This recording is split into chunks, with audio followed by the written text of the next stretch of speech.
Hola, soy Víctor Fernández Salinas, catedrático de Geografía Humana y adscrito al Departamento de Geografía Humana de la Universidad de Sevilla. Voy a hablaros hoy de dos conceptos que tienen mucho en común, uno de ellos de una larga tradición en el quehacer geográfico, el paisaje, otro no tanto, aunque los geógrafos trabajamos muy profusamente en el mundo del patrimonio durante los últimos años y de su convergencia. Por lo tanto, fundamentalmente, el trabajo de esta tarde se centrará en la identificación del concepto de paisaje, del concepto del patrimonio y cómo ambos confluyen en otro concepto nuevo, que es el de los paisajes patrimoniales, aunque se denominan de muchas maneras. Los encontraréis por la idea de paisajes culturales, paisajes de interés cultural, pero básicamente estamos trabajando sobre una realidad muy parecida. Cuando hablamos del mundo del paisaje, aunque podríamos hacer una trayectoria mucho más amplia, como os decía, la literatura geográfica pues hace más de un siglo que trabaja, bastante más de un siglo que trabaja sobre el concepto de paisaje y de los paisajes culturales, pero en los últimos años nos interesa resaltar la idea del paisaje como mirada. El paisaje no es tanto los objetos que están en el territorio, en el espacio, sino la mirada humana que los conceptualiza, que los entiende y que de alguna manera los bautiza y les da un sentido dentro de su idea, de su proceso cognitivo de lo que es el valor del paisaje. Así que sin esta mirada, que es tan vista, ¿no? esta idea de representar el paisaje a través de figuras como la del caminante sobre el mar de nubes de Friedrich, o la imagen que os enseñaba antes de un paisaje visto por personas que están observando una puesta del sol, está muy influido también este concepto por la idea romántica de principios del siglo XIX, que influye en todas las artes, en toda la literatura y también en toda la ciencia y en la manera de ver el territorio. Por eso, durante mucho tiempo, la idea de paisaje se ha acercado a lo excepcional, a lo sublime, a lo que es excepcional, a lo que es fuera de lo común, fuera de lo corriente. Y algunas personas han llegado a denominarlo en esta idea de que va más allá de lo que se observa, de lo que es objetivable, pues han llegado a denominarlo de formas muy extrañas, ¿no? A mí me gustan algunas de estas definiciones, como la de un periodista, Antonio Pérez y Pimentel, que en Asturias, ante una de las miradas al paisaje desde un mirador muy famoso en la parte oriental de la región, decía que el paisaje es un estado del alma. Decía que para gozar el panorama desde un paisaje hay que tener el alma fuerte. Así que nos acercamos, por lo tanto, a esa imagen que no es, como os decía, tanto lo que está en el exterior, lo objetivable, sino lo que está en nuestras cabezas. Y sin salir de Asturias, también otro autor, un periodista, polígrafo, porque escribió de todo, Juan Antonio Cabezas, decía ya en los años 50, por eso muchas veces cuando hablamos de las reformulaciones del paisaje en los últimos años creemos que estamos inventando el Mediterráneo, muchas cosas ya están dichas, pues ya decía que para él, el hombre, por mucho que se moviera por el mundo, siempre permanecía atado a su primer paisaje, que viene a decir que nosotros aprendemos a observar el paisaje con nuestra experiencia, con nuestra formación, y que siempre tendemos a comparar todos los paisajes con aquella manera en los que entendimos los que formaban parte de nuestra infancia, de los que formaban parte de la época en la que aprendimos a ver el mundo. Así que con esta idea del paisaje y que además, más allá de lo sublime, de lo extraordinario, también entra en los debates cotidianos y en el debate importante de nuestro país respecto al territorio, en tanto que es un elemento frágil, un elemento que es muy sensible a los desórdenes territoriales y que ha dado lugar, pues, por ejemplo, a esta publicación de Andrés Rubio, España Fea, en la que plantea cómo nuestra propia escasa sensibilidad hacia el paisaje radica no solamente en una trayectoria que compartiríamos los españoles, sino que también en textos como el de la Constitución que no nombra el paisaje. O sea que el paisaje, algo que es importante para la calidad del territorio, sin embargo no se ve refrendado a veces en los documentos que lo protegen, ¿no? De hecho, somos un país que protege muy poquito el paisaje. Además, el paisaje, como os decía, es un elemento subjetivo y que se presta muchas veces a malinterpretaciones. Como os decía, tenemos esa mirada del territorio que hemos aprendido y que habitualmente pues, identificamos cuando vemos el mar, las montañas, la naturaleza, con paisajes que son paisajes agradables, de calidad y que nos proyectan pues, serenidad, calma. Y muchas veces los paisajes engañan, la mirada al paisaje nos engaña. Aquí tenéis una imagen que efectivamente es un paisaje bonito, ¿no? De montaña, de costa, pero si sabemos que ese espigón que hay en medio de la diapositiva es la frontera entre Ceuta y Marruecos, una de las fronteras más potentes del planeta desde el punto de vista social, económico y cultural, y en la cual ha habido muchos sucesos luctuosos, porque ha habido varias muertes de personas cuando intentaban pasar de Marruecos a España. Ya observamos que ese paisaje no tiene solamente connotaciones positivas, sino que puede ser un paisaje muy connotado por ser un paisaje caliente dentro de lo que es la realidad socioeconómica de nuestro planeta. ¿A qué se debe esto? A que nuestra mente es muy rápida. Nuestra mente tiende a identificar, y no solamente en el paisaje, sino en todo, tiende a establecer relatos a partir de elementos fragmentarios. No necesitamos conocer todos los elementos que hay en un elemento, en una frase, en una realidad, para interpretarla. Es un poco el juego de algunos concursos, como el de la ruleta de la suerte, que algunos conoceréis, y en la cual se basa muchas veces en identificar qué hay en una frase sin conocer todas las letras. Y eso se hace o se logra porque nuestra capacidad tiene esa capacidad para interpretar rápidamente todo. Pero también es una capacidad que, como os decía antes respecto al caso de Ceuta o otros casos, ¿no? Puede errar. Esta capacidad, que a veces es automática, puede darnos algunas ideas que son equivocadas respecto a lo que estamos viendo.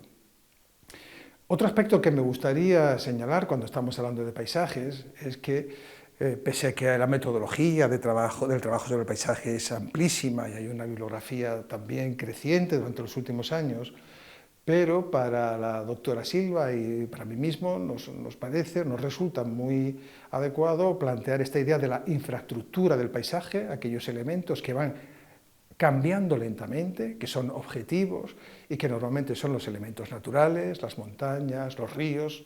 Es verdad que la capacidad técnica humana hace que en muy poco tiempo podamos alterar la esencia y el carácter de un paisaje, pero en principio estos elementos que componen la infraestructura son aquellos que cambian más lentamente. Después vendría lo que es la propia estructura, que es la construcción social del territorio, que es la mano humana sobre el territorio. Aquellos elementos, tanto de poblamiento como de uso del suelo, la agricultura, los caminos, las ciudades, cualquier elemento que está introducido por la obra humana precisamente para una gestión o para un aprovechamiento más rentable del territorio, forman parte de esa construcción social. Con lo cual tendríamos los dos aspectos que son básicos cuando se observa la mayor parte de las definiciones de paisaje, lo que es lo natural y lo que es lo humano, lo artificial hecho por el humano. Pero en los últimos años ha adquirido mucha importancia lo que es la superestructura del paisaje, es decir, las percepciones sociales de ese paisaje. Aquello que viene definido por percepciones populares, quiénes han hecho los paisajes, quiénes han dado nombres a los sitios, esos nombres que no están en ningún lugar, pero que son un elemento básico para entenderlo, porque muchas veces nos lo explican. Y luego también la mirada de los artistas, la mirada de los literatos, la mirada de las personas, que sin un afán científico, sin embargo, también han cargado de significados a ese paisaje. Un paisaje pintado por Van Gogh, pues ya de hecho reconoce o adquiere una dimensión y un significado que no lo tiene si no hubiera tenido por él, ¿no? En esa idea pues podemos llegar a una definición de paisaje que aunque está está pensada para el paisaje europeo, pero que es extrapolable a todo el planeta y que muchos de vosotros conoceréis porque está muy divulgada, y que plantea esa idea de que frente a aquel paisaje que os decía que tenía que ser excelso, que tenía que ser excepcional, pues los paisajes son todo. El paisaje para el convenio es cualquier parte del territorio tal como la percibe la población, cuyo carácter sea el resultado de la acción y la interacción de factores naturales y o humanos. Es decir, aquí está lo que hemos ido viendo. Lo tradicional, la acción y la interacción de factores naturales y humanos, como os decía antes, la infraestructura y la estructura del paisaje, pero aquí se le da más importancia a la percepción. Fijaos, es cualquier parte del territorio tal como lo percibe la población. Así que el paisaje está en las cabezas de la sociedad, de las personas, de las comunidades que ocupan, que utilizan, que disfrutan, que se reconocen en los paisajes, y no está tanto en las piedras, o podríamos decir, obviamente también está en ellas, pero fundamentalmente el paisaje es cómo percibimos esas piedras, esos ríos, esas ciudades. Eso es lo fundamental para el convenio. En ese sentido, el convenio además establece tres conceptos muy importantes, que es los que deben ser priorizados cuando se va a trabajar con el paisaje. Por un lado estaría lo que es la gestión del paisaje, porque si todo es paisaje, todo el territorio, por lo tanto, tiene que ser gestionado desde el punto de vista paisajístico. Luego vendría la protección y la ordenación de ese paisaje. Vamos a verlo con un poquito más de detenimiento. El territorio, si tenemos un territorio, que fuese este cuadrilátero que veis en la pantalla, todo ese territorio sería paisaje. No hay paisajes solo de los lugares bonitos, y los paisajes feos, los vertederos, también son paisaje. Todo el espacio es paisaje. Ahora bien, dentro de él, ¿qué tenemos que hacer? Gestionarlo. Si todo es paisaje, hay que gestionarlo todo. El territorio es paisaje y, por lo tanto, debe ser gestionado desde esa perspectiva de sus claves paisajísticas, bien a través del urbanismo, bien de otros documentos de ordenación del territorio, bien de planes sectoriales, de políticas sectoriales, pero todo esto tiene que formar parte de la gestión. Ahora, la protección ya no tiene por qué alcanzar a todo el paisaje. Sabemos que cuando algo es todo, es nada. Si queremos proteger todo el paisaje, pues al final no terminaríamos priorizando nada. Así que tenemos que escoger aquellas partes del paisaje que por sus valores patrimoniales y ambientales deben ser protegidos. Puede haber también otros valores, pero fundamentalmente son los más importantes son estos dos. Así que algunos de este cuadrilátero, algunas de las partes de este cuadrilátero que os señalaba antes, pues por esos valores patrimoniales o ambientales requieren además un detenimiento mayor y unas políticas de protección del paisaje también más acotadas, más profundas, más definidas. Pero luego hay otra dimensión, que es la de la ordenación del paisaje. Ordenar no significa, parece que nos lleva a la ordenación del territorio, y más bien en términos o en la terminología del paisaje o del convenio del paisaje, ordenar significa sobre todo o bien crear nuevos paisajes, o sobre todo restituir valores a paisajes que han perdido su carácter o estos valores, recuperar, rehabilitar, restaurar paisajes. Así que estos no tienen por qué ser patrimoniales. Podemos tener un bosque que se nos haya quemado, podemos tener un espacio que por cualquier catástrofe social o física o natural pues haya sido objeto de una crisis, y por lo tanto tengamos que plantearnos su recuperación. Ahora bien, puede darse el caso de que en determinados lugares tengamos las tres capas, sea un espacio que haya que ordenar como el resto, que haya que gestionar como el resto, que haya que proteger porque tiene valores patrimoniales, y que además haya que ordenar porque haya sido objeto de alguna de las catástrofes de las que os hablaba antes.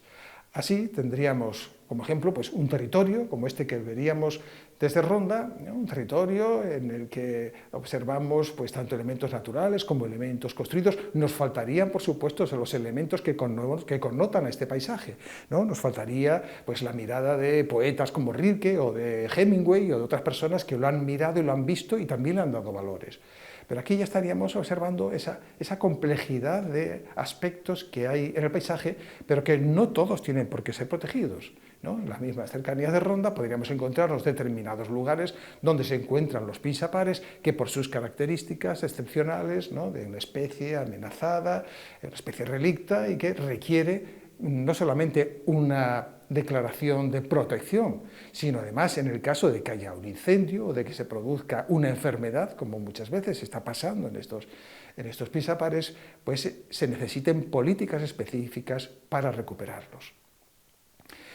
También esto no lo podemos llevar al campo de la ciudad, no tenemos que pensar, como os decía, el paisaje es todo. Entonces, esa restitución de valores que se han perdido, que muchas veces son producto del proceso de urbanización, ¿no? Como la aparición de este patio de luces en una especie de pseudofachada, o que será pseudofachada hasta que se construya el conjunto de esa manzana, pues está requiriendo una actuación para eliminar desde esta colina, esta ciudad es Lérida, o Lleida, como prefiráis, en Cataluña, y que requerirá, puesto que está vista desde un espacio con una vista que es excepcional de toda la ciudad, pues requerirá un tratamiento más urgente que el de otras zonas para rehabilitar la mirada desde la altura a esa ciudad y que está actualmente perturbada por este edificio. Respecto al patrimonio, tenemos muchas cuestiones que son semejantes o que son compartidas con el paisaje. También es subjetivo. El patrimonio también ha recorrido en los últimos decenios, en el último siglo, si queréis, un camino en el que hemos ido dándole primero importancia a los objetos y ahora le damos importancia a los sujetos, a quienes crean el patrimonio, a quienes se identifican con él. Por eso cuando entramos en el patrimonio hay que hacerlo desde dos maneras y esto complejiza mucho lo que es su entendimiento. Por un lado hay una manera institucional que lo mira de arriba abajo y son las declaraciones patrimoniales que se hacen desde la administración, son los libros que se hacen en la academia, las universidades sobre elementos patrimoniales, son las leyes de protección del patrimonio.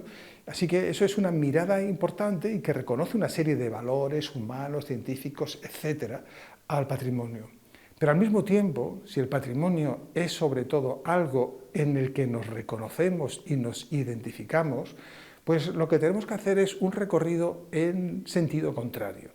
Partimos de lo identitario, partimos de la base social y cómo entiende el patrimonio. Y a partir de ahí veríamos que el patrimonio no son tanto valores científicos, valores fáciles de identificar, sino que muchas veces esos valores son la emoción, la experiencia personal y una serie de valores que son colectivos también, pero que afectan normalmente a comunidades más pequeñas y que han sido trabajados sobre todo sobre los antropólogos.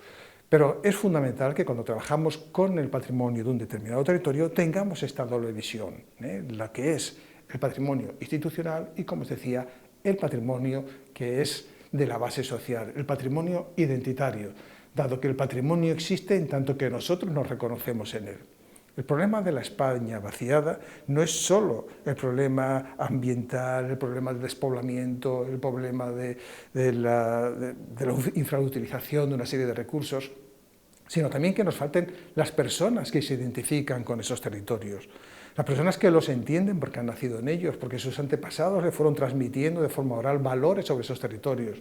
Así que en el momento en el que un territorio solamente es percibido por los turistas, le falta una buena parte de este reconocimiento, de esta identidad. Así que, como veis, el aspecto del patrimonio relacionado con el territorio va mucho más allá de aspectos socioeconómicos, sino también de identificación y de autoestima de las personas que viven en ellos.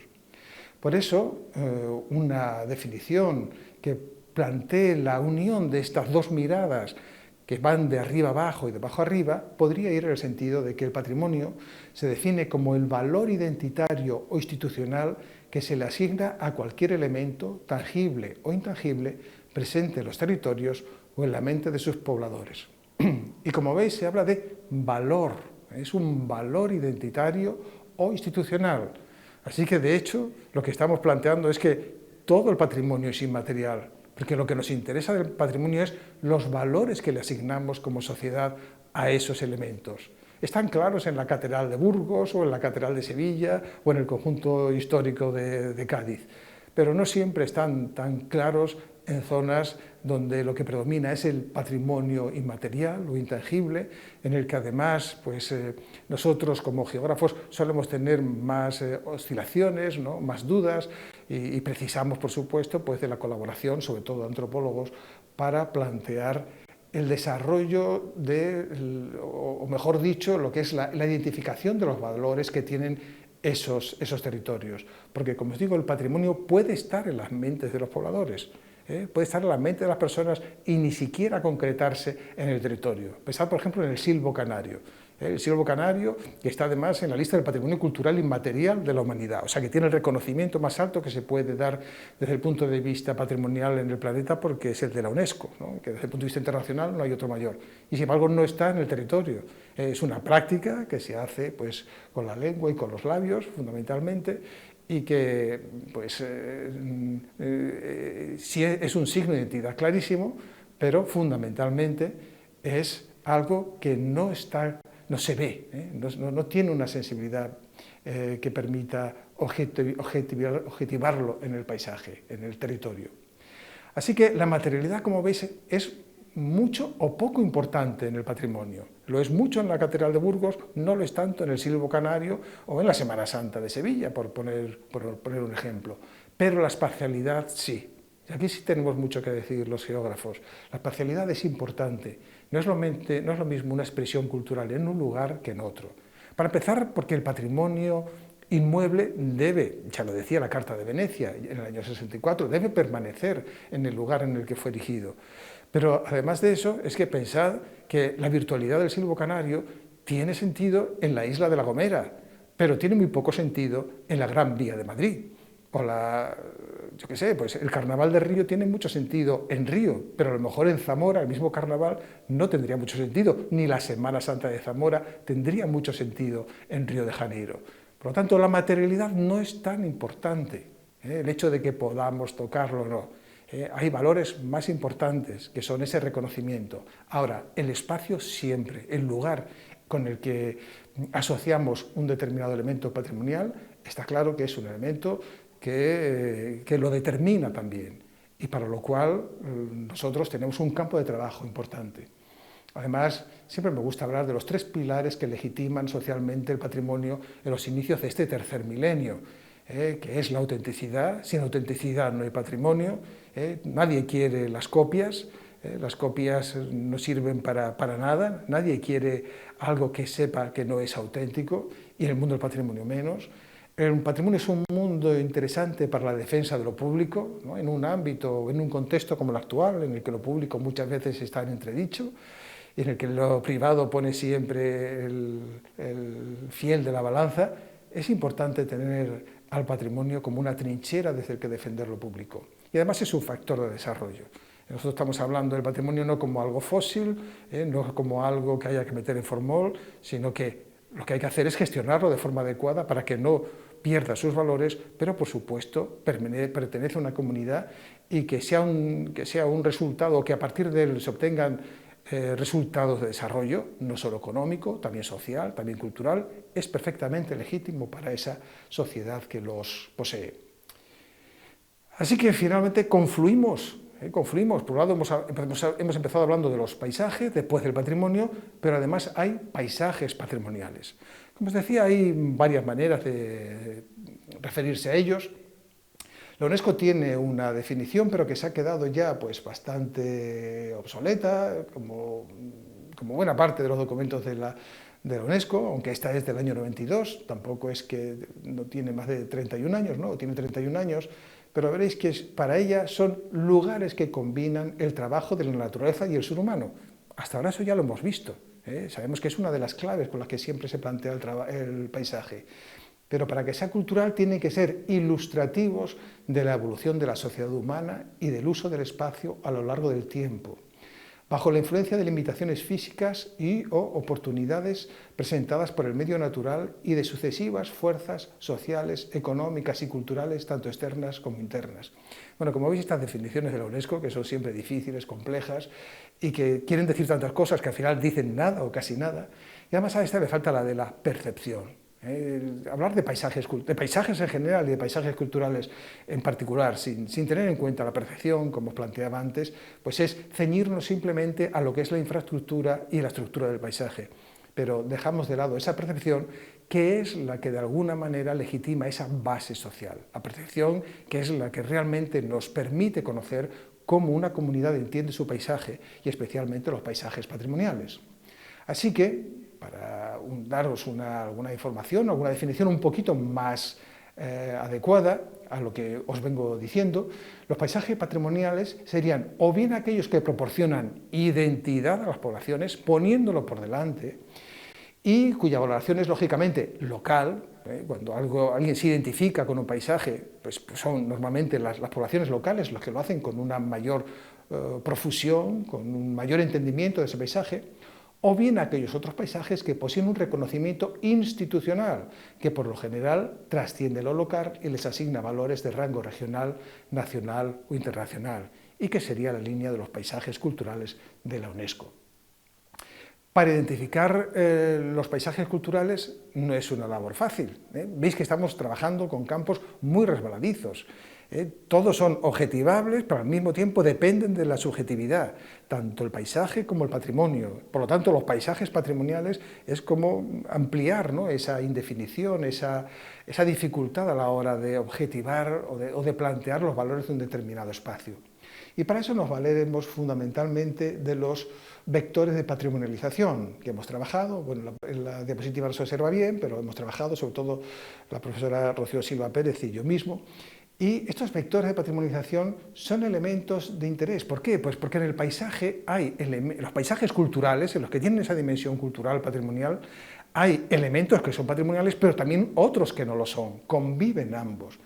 Entonces, estos paisajes patrimoniales que tienen estos valores, ¿cómo los denominamos? Pues los denominamos vectores patrimoniales, ¿no?, que son estos elementos, estas palancas del valor patrimonial de un paisaje y que conviven pues, con los que no tienen ningún otro tipo de valor desde el punto de vista patrimonial, ni desde el punto de vista identitario, ni desde el punto de vista institucional. Así que, ¿cómo podríamos dar algunos ejemplos de estos vectores? ¿Qué elementos en un paisaje, si queremos plantear la dimensión cultural de un paisaje, en qué elementos nos podemos basar?